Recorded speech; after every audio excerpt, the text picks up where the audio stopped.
ஒரு தடவை காதல் தந்த மனசுக்குள்ள வந்த காதல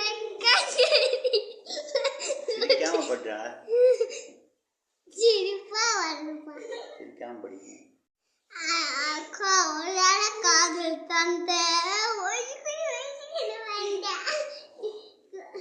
காதலை